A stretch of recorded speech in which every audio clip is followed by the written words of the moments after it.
So there's obviously a lot of moving parts, as you said. Doesn't look like there's any deal coming to fruition anytime soon. So what exactly are you looking out for next?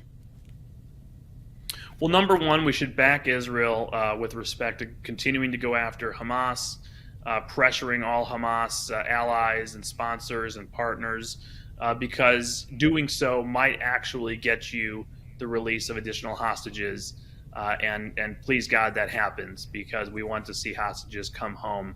And we can't control ultimately what a brutal, evil terrorist organization does, but we can do all we can to put enormous pressure on that organization until it believes it's at a breaking point and wants to take a break and offers to release hostages, even if it's for a temporary period, even if it's 20 people, 25 people, 30 people. That's 30 people whose families will get loved ones home. And so we'll continue to work on that. But that's how you work on that. It's not by just saying we need a ceasefire and pressuring Israel to get one with no deal in sight. You then have to look at the rest of the axis.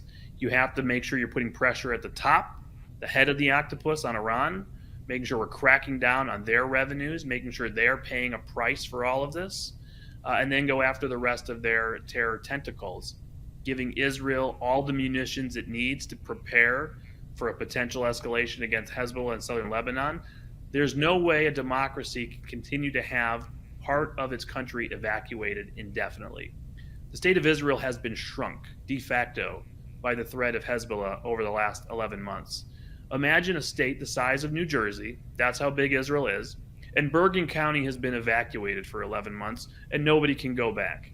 Who would stand for that in the United States? It's crazy. You, of course, would say, drive these terrorists away from our border so that we can go back home and make sure we actually have borders. That is going to have to be something the Israelis do at some point. We need to stop the Houthis from firing like mad into the Red Sea. We don't hold the Houthis accountable. There is now an interview just in the last couple of weeks from the former commander of the carrier strike group that was out there for months fighting the Houthis and their constant daily attacks. And he says he was under orders from Washington not to over-escalate the response against the Houthis so as not to provoke Iran. We need to understand that. I mean, we're talking about missiles flying every day, commercial traffic being halted. That is not something we can stand for because China's watching it all. Russia's watching it all. And they're looking at us saying 2 carrier strike groups indefinitely in the Middle East, and you can't even reopen the Red Sea to traffic without missiles flying? So that's going to have to be something that's dealt with as well. And ultimately, the nuclear program in Iran. This is a strategic threat, not just to the region, but globally to the United States. When you think about Iran working with Russia, working with China, working with North Korea potentially, having nuclear weapons, it is a game changer for the world. It cannot be allowed to happen. It has to be a very high priority right now. Well, there's certainly a lot to look out for. Richard, per usual, I appreciate you coming on, sharing the updates, sharing your insights. Thank you so much for joining me. I hope you can come back soon. You bet.